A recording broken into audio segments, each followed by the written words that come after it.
Just wanted to let you know, you're f***ing fat. You can be gay and not be a fag. Yeah, a lot of f***ings aren't gay. Today, we've made history.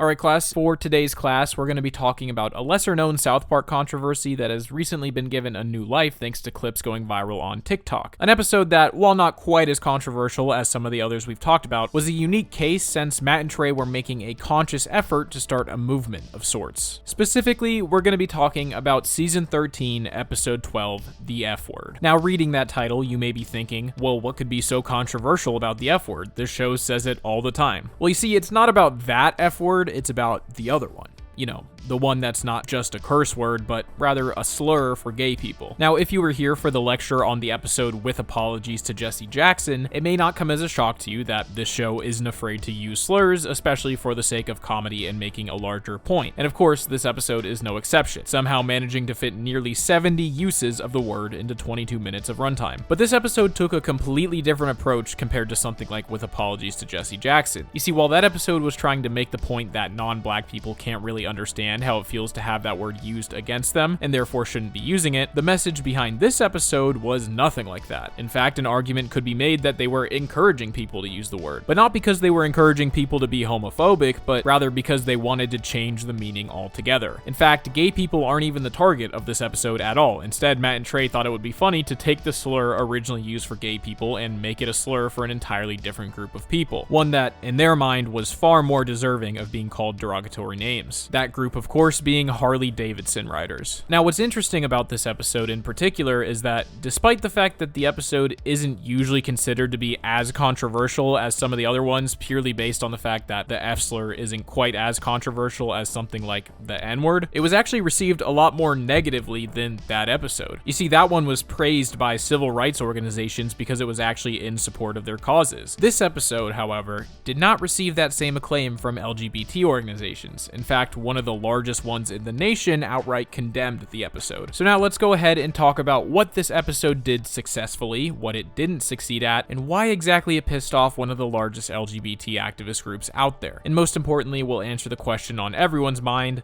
how did the Harley Riders feel about this? And did they really deserve it? I'll just answer that second one now. Actually, they did. Yeah, they deserved it. So, with the intro out of the way, let's get into it. This is that time South Park tried to change the meaning of a slur. But first, I want to give a quick shout out to the sponsor of today's video, Adam and Eve. If you don't know, Adam and Eve specialize in selling adult toys and other sexual wellness products. So if you're an adult and you have any interest in wanting to spice up your own life or you and your partner's life, I highly recommend you go to adamandeve.com and check out what they got. They've got something for pretty much every gender and sexual orientation you could possibly imagine. They have 24/7 customer service, a 90-day no-hassle return policy, but most importantly, their shipping is always discreet to make sure that whatever you like to do in the privacy of your own home stays between you and whoever you choose to share it with. They've also been in business for over 50 years, so it's pretty safe to say that they know what they're doing when it comes to this stuff. So if you click the link in the description or go to adamandeve.com and use the code BLOOMS at checkout, you get 50% off of one item and free shipping in the US and Canada with free rush processing. So if you're interested in spicing it up a little bit, I highly recommend you check out adamandeve.com and make sure to use code BLOOMS at checkout. And thank you to Adam and Eve for sponsoring this video.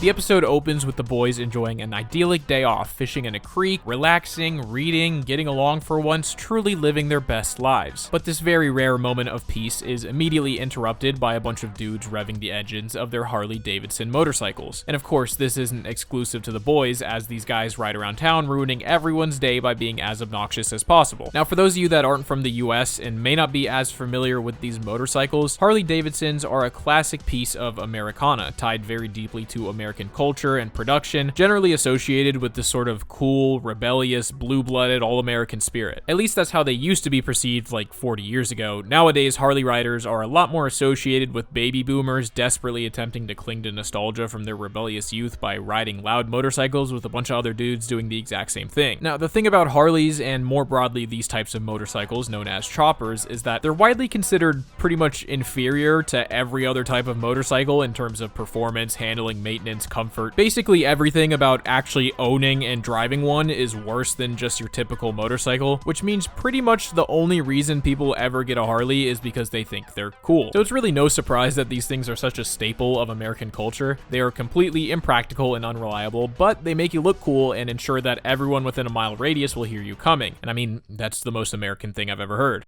So back in the episode, the Harley riders seem pretty much oblivious to how everyone actually feels about them. So they take a break at a diner, and it immediately becomes clear why these guys are so into being as loud as possible. Hey, nobody here is really paying attention to us. That's weird.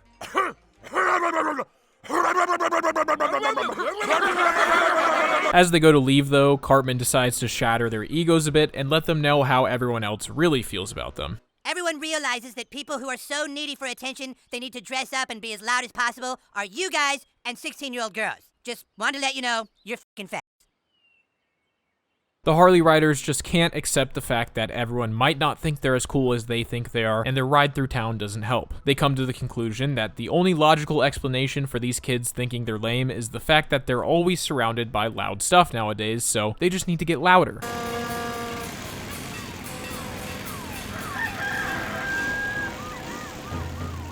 One thing I find very funny about this episode is the idea that the only reason these guys even ride Harleys is because they're just so desperate for attention that they need the loudest possible vehicle you could drive legally. And I think the reason it makes for such a good plot is because it's something that pretty much anyone who doesn't do this can relate to. Everyone has been annoyed by an over-the-top vehicle driving down the road just begging for you to look at it. And it's not just Harley riders and loud vehicles. This applies to anyone driving any obnoxious vehicle. Where I'm from, the most common version of the I am desperate for attention vehicle are those massive shitty trucks that are lifted so high that the 5'8" guy driving it needs a step stool to even get in. Or even worse than that are the squatted trucks that look like their entire purpose is to make sure you can't see the 7-year-old kid you run over while passing someone in a school zone. While the vehicle itself might not always be a Harley, there will always be those people driving something that's completely impractical solely because they crave the attention, and it's kind of a universal experience to see those people and immediately think to yourself what type of person is driving that thing. And I think this episode really captures that feeling well. So the boys gather to discuss what should be done about the Harley riders, and we find out that Butters actually thinks they're cool and wants to ride a Harley when he gets older. And knowing Matt and Trey's theory as to why people ride Harleys, this isn't very surprising considering Butters' neglectful upbringing. That's why when I grow up, I'm gonna be a Harley rider. That makes perfect sense, Butters. It does?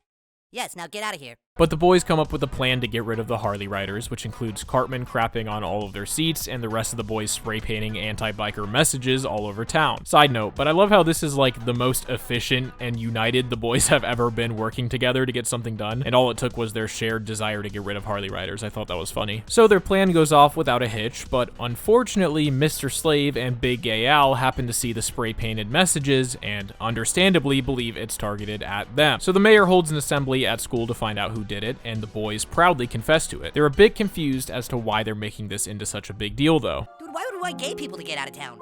Oh, they think we meant gay fags.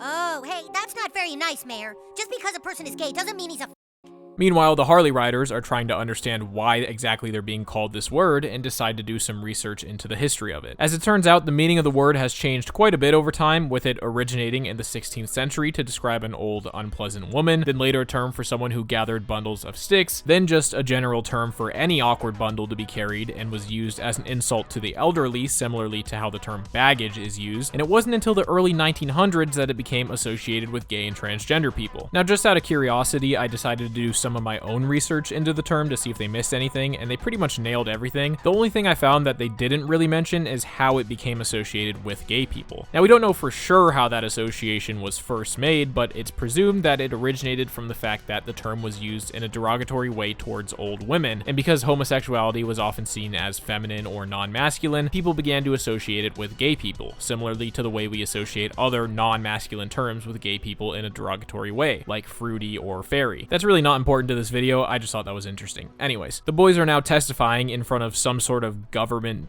council. I don't know how or why we got here because they never explained it, but it doesn't really matter. But they go into depth to this council about how they use this word and what it really means, giving us the most iconic scene from this episode and the clip you've probably seen floating around the internet within the past few weeks. Because we're not referring to gay people. You can be gay and not be a fag.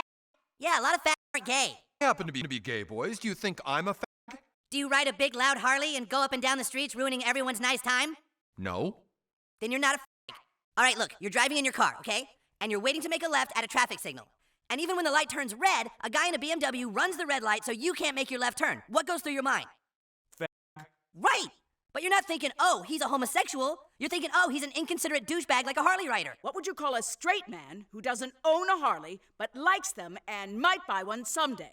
You call him bite curious. Now there's a lot to unpack here, but I'm going to save that discussion for a little bit later in the video. Big Gay Al then holds a meeting with the rest of the gay men in town to discuss this word and how they can move forward as a community. But rather than condemning the use of the word, they decided the best course of action is to embrace this change and instead point the word towards those who truly deserve it. And help the children change the meaning of the word to describe those annoying, loud Harley riders. The news then reports on how the meaning of this word is changing, revealing that the town has signed a city ordinance to officially change the definition in South Park to refer to annoying, inconsiderate Harley rider. They discuss how kids today don't seem to associate the word with gay people anymore and demonstrate it by doing a little survey of their own. Could you point to the f*** for me? Point to the f*** for me, little girl.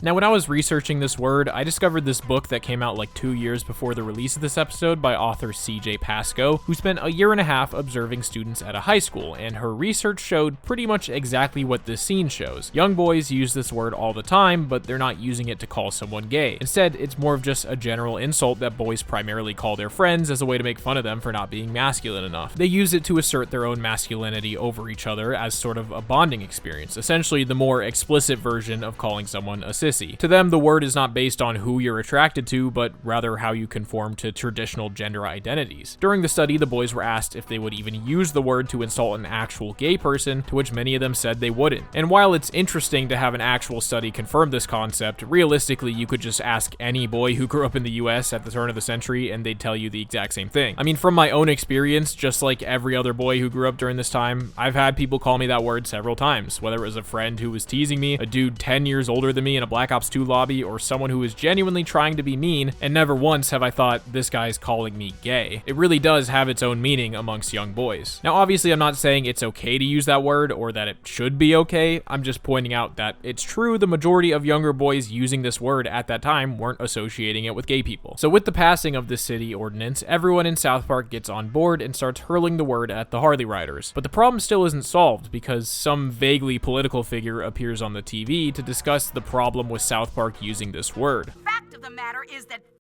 is still defined in the dictionary as a pejorative term against homosexuals. And so you are still causing harm to gay people everywhere, whether you mean it differently or not. So the boys realize that the only way to fix this is to have the word officially changed in the dictionary so that people across the world will be able to use the word to refer to Harley riders. So they host a big ceremony for the editors of the dictionary to come to town and get the word changed. The head editor is Emmanuel Lewis, who's an actor, and the only reason they picked him for this role is because he played the main character in the sitcom Webster, so like it's Webster's Dictionary. It's a real dumb joke. I had to look it up. I don't know. But just as the ceremony is underway, the Harley riders come in and start attacking everyone, causing bloodshed and chaos. The boys end up getting cornered and threatened by them, but they're not quite willing to give them what they want. Now, do you think we're f***s? Yes, sir, you are total f***s. Yeah, you definitely made your point. No, you're supposed to think we're not f***s now.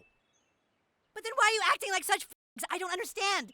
I don't either. Oh yeah, and of course Butters is now trying to be a part of the biker gang, and he explains what it means to be a real biker. But just as the Harley riders plan to kill the boys, they are saved by some of their closest allies.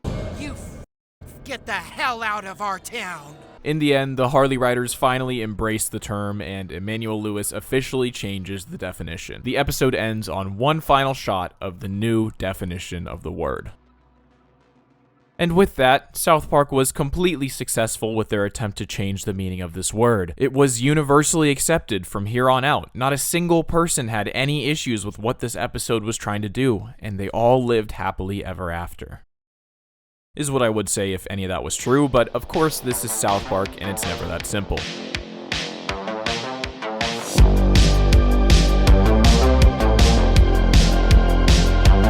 So first, let's talk about how this episode managed to piss off one of the largest LGBT organizations in the country, and then we can get into a discussion about why this episode didn't receive the same positive reception as other episodes. So the day after this episode was released, the Gay and Lesbian Alliance Against Defamation, also known as GLAAD, would release a statement of their own condemning the usage of the slur throughout the episode. It's a bit long, but I'm going to go ahead and read most of it so you can understand the point they're trying to make. Like many other South Park episodes that use edgy humor to provide commentary on current issues, last night's episode was an attempt to examine the evolving definition of words. Yet, despite what the South Park writers might believe, the definition of the F-word remains one that is harmful and derogatory to the LGBT community. Though this seems to represent a well-intentioned effort by the creators of South Park to delegitimize a vulgar anti-gay slur, the fact is that the word is and remains a hateful slur that is often part of the harassment, bullying, and violence that gay people and gay youth in particular experience on a daily basis in this country. It is an epithet that has real consequences for real people's lives. The creators of South Park are right on one important point. More and more people are using the F-word as an all-purpose insult. However, it is irresponsible and wrong to suggest that it is a benign insult or that promoting its use has no consequences for those who are the targets of anti-gay bullying and violence. This is a slur whose meaning remains rooted in homophobia. And while many South Park viewers will understand the sophisticated satire and critique in last night's episode, others won't. And if even a small number of those take from this a message that using the F-word is okay, it worsens the hostile climate that many in our community continue to face. GLAAD encourages you to contact Trey Parker and Matt Stone, the creators of South Park, as well as Comedy Central, to share your personal stories of the negative impact the F-word and other anti-gay slurs have had on your life. It is important that the people behind South Park realize that the F-word is not just a harmless insult, it is a hateful word with often violent consequences.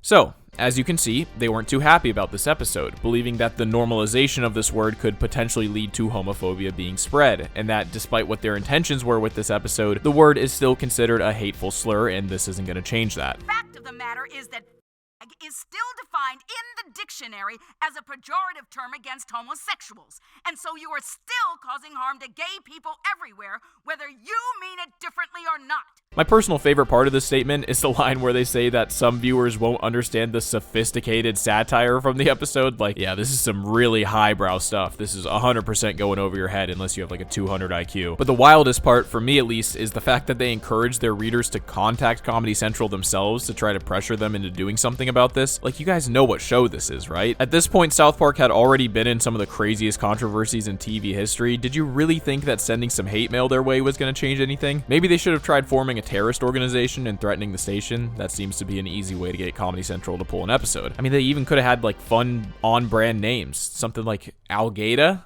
Huh? Al-Qaeda? Come on.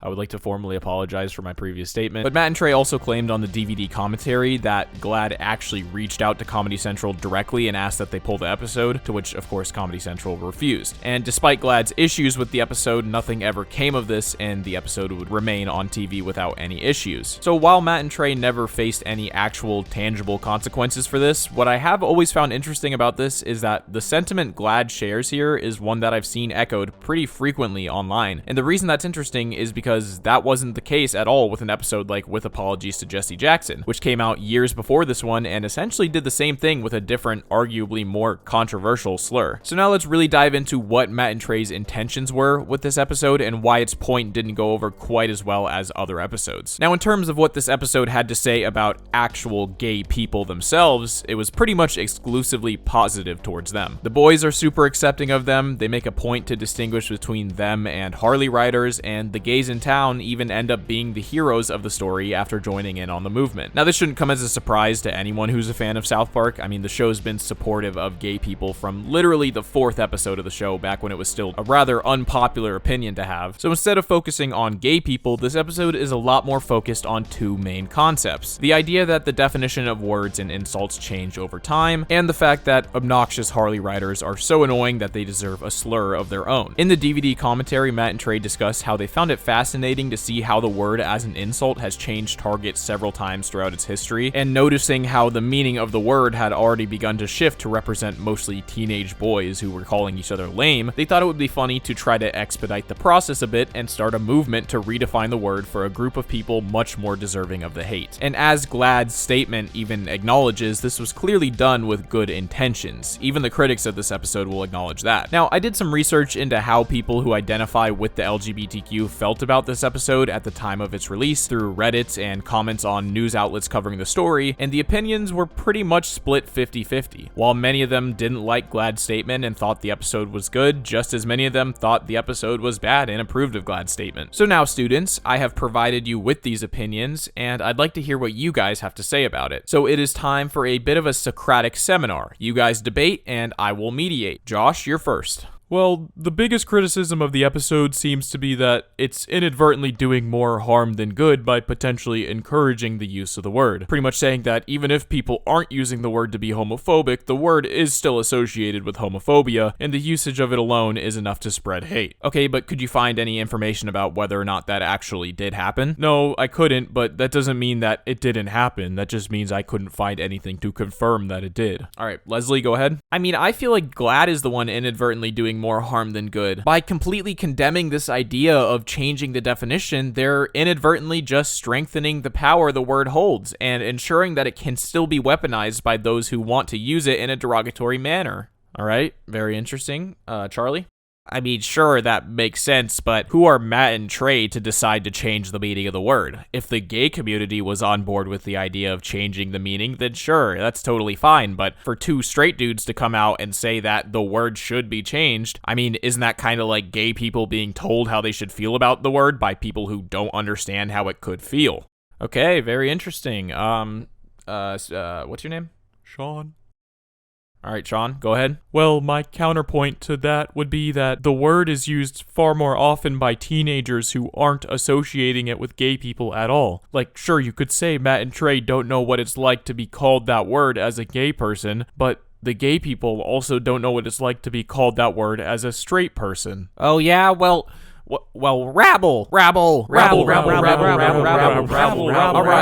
everyone, calm down. You know, I think you all make some very interesting points, so now I'd like to take a stance of my own. I'm gonna show you guys how brave I am for sharing my opinion on this. You know, it might not be popular, and honestly, if you don't like it, you can go ahead and cancel me for it. I don't care. But I mean, someone has to be willing to say what everyone is thinking.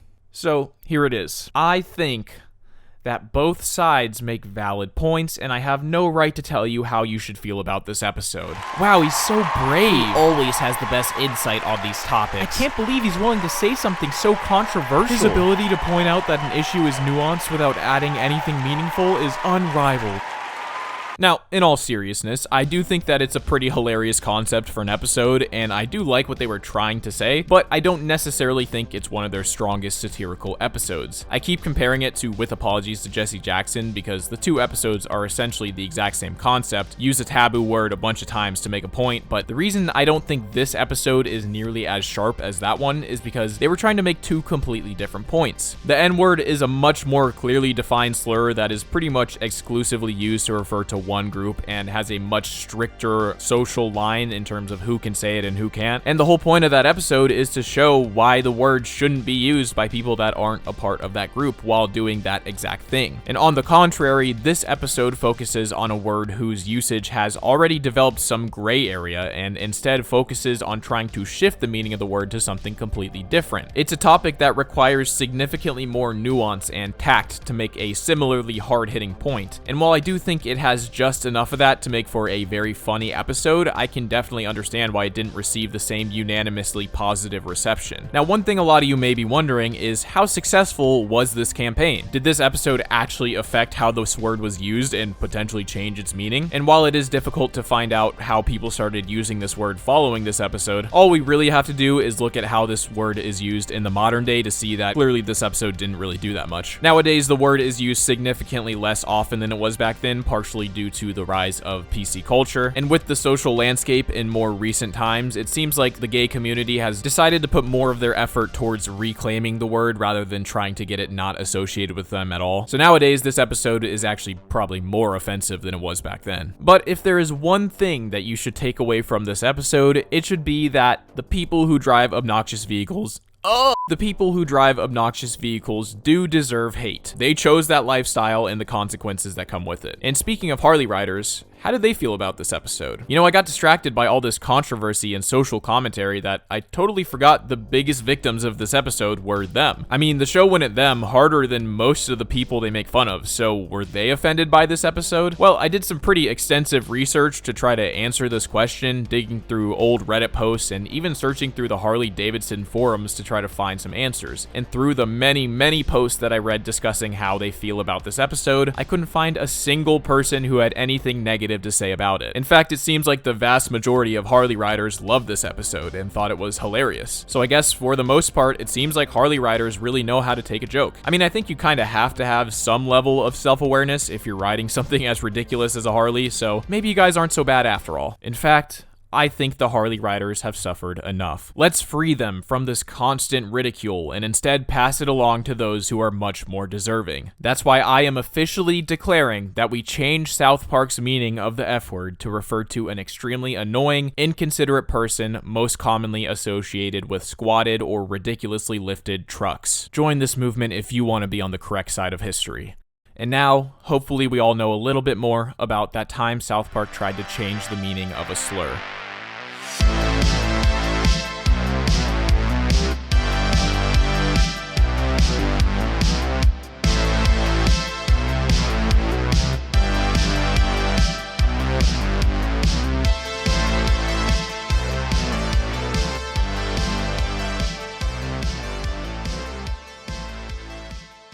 Oh yeah, well, rabble.